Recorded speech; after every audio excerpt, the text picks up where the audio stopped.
One of the teams at the International who prefer to take it slow, favouring late-game hard carries. They are extremely patient, and they will wait until the chance to make a comeback as needed with a reactionary playstyle. This is a team that very much fights together. And you know what? If one of their rivals gets a bit of a nice advantage out there, they're never necessarily going to feel secure, because T1 are never going to be far away from catching up.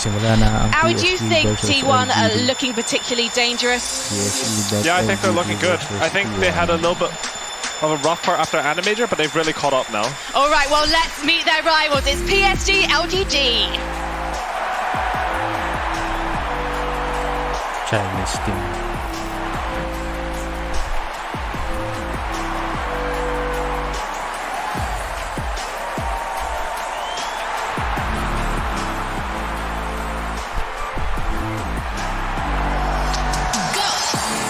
PSG LGD, a team with a true international legacy.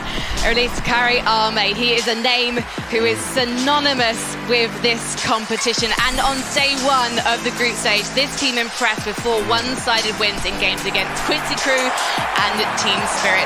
One of their games lasted more than 30 minutes, but the rest of them were absolute barnstormers. And this Chinese squad has never once looked in jeopardy since arriving in Bucharest, Romania. So as they walk up the steps to their player booth, they're going to be getting very comfortable indeed, because they expect to be playing in it quite a few times over the next few days.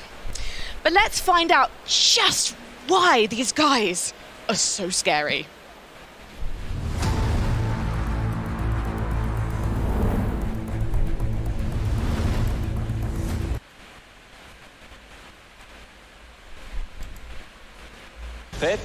If that hits on multiple heroes, they should go in. And there it is, coming down. Are they gonna make the move through? You gets it! How does he get away with that? Oh my!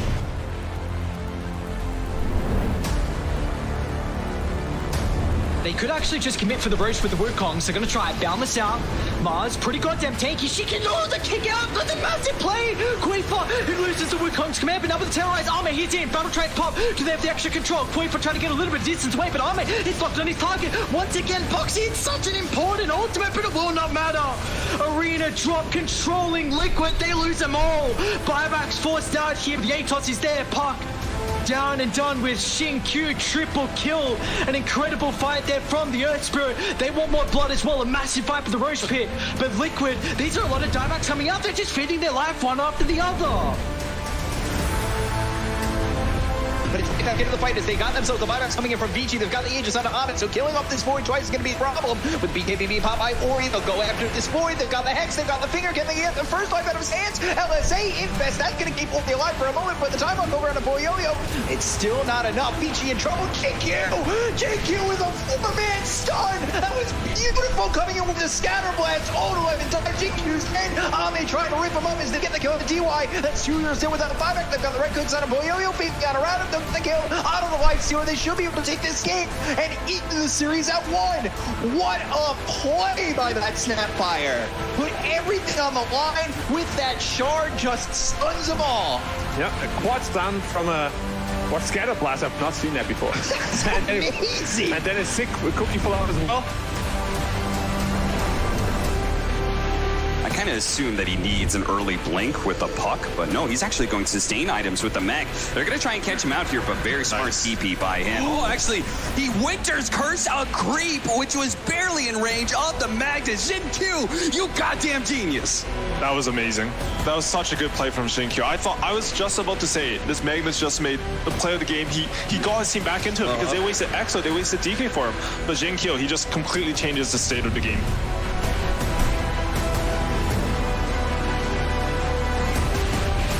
Four-man smoke up, trying to find that initiation. The tier 4s Evil Geniuses, you're going to have to find a way into this one. They immediately jump. Oh, in response, Fate Beyond with the 2-man. Looks to be able to get the calling blade. That dies. Abed's dead. RTZ coming up next, and they've called it Evil Geniuses. They tap out. PSG LGD. A clean-ass 3-0 sweep. Without a doubt, the best team in the world right now.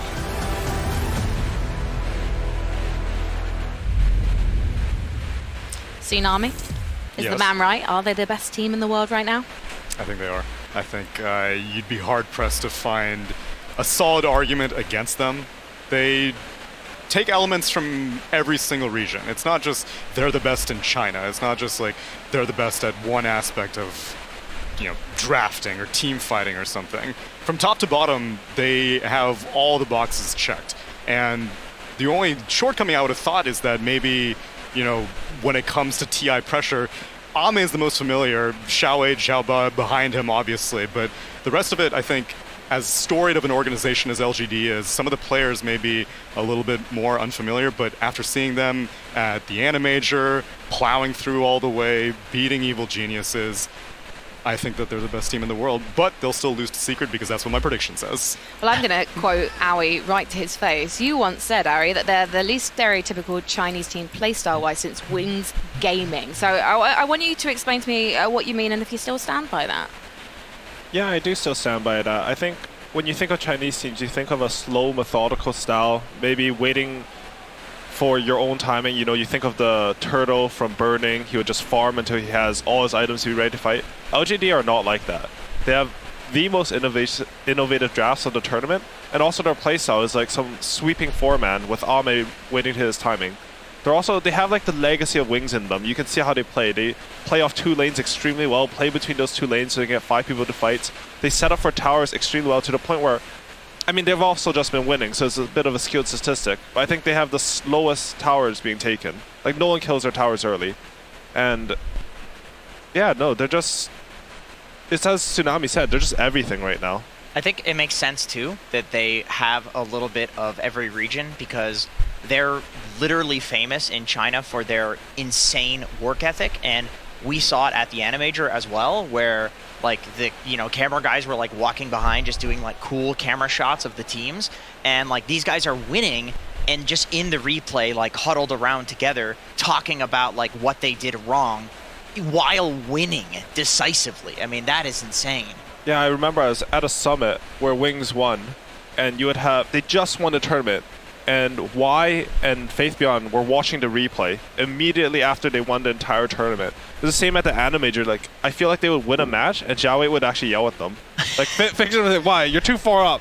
You guys only won 40 kills to 2. It was a stop in 16 minutes. It should have been 15. It's like, it feels stereotypical to say, just because, like, I feel like every year, the best teams just get better, and it makes sense. It's like every single year it's more competitive. We got DPC this year, but like this team seems like they could be the greatest team of all time, and they're just looking to prove it at TI, basically. Can we talk about Xinkyu as well? Because he has such an interesting story. He originally was a substitute for Faith Bian, and then he moved to position 4 from 3 when Mr. FB came back. And we can actually kind of see the legacy of that in game, because sometimes we see farm priority swapping between the off-lane roles between position 3 and 4. And sometimes we see him even playing core heroes in that support role, Jenkins. Yeah, and Liquid's another team that does that a lot. Of course, it would be great if Insania could speak to that, but he's not here this morning. But and maybe he wouldn't, because it's But anyway, some of the best teams do that. I think over the years, as time has progressed, the role system that existed in Dota, which was very like rigid and structured before, has kind of broken down, and you see it in like even OpenAI, like the literal like robots that are like optimizing the game 100% in terms of like farming efficiency and stuff. They had the gyrocopter carry going and warding and stuff like that, because when a computer looks at it, it's like, well, yeah, this is the best thing to be happening at this period of time. And so the best teams are realizing that, like, okay, maybe the 4 position should be warding here. Maybe the 4 position is actually better with farm, because it sets up for the 3 position to get more farm later. And it's a lot more complicated to figure that out. But, you know, as time progresses, we have a lot more stats on things. You know, we've got all of these replays that we can look at. We've got DPC. We can see every region. There's Dota being played at all points. So I think it's just a natural thing as time progresses. And it doesn't surprise me that the team that we're arguing is like the best in the world does this a lot, where they're swapping roles constantly. And Tsunami, this is a team that likes to play their matches and fight extremely fast. I mean, I said earlier, only one of their group stage matches went over 30 minutes. Oh, yeah. And you know what? We've seen that trip some of the teams up here. We've seen teams also going, okay, right, game number 3, we're going to have to take this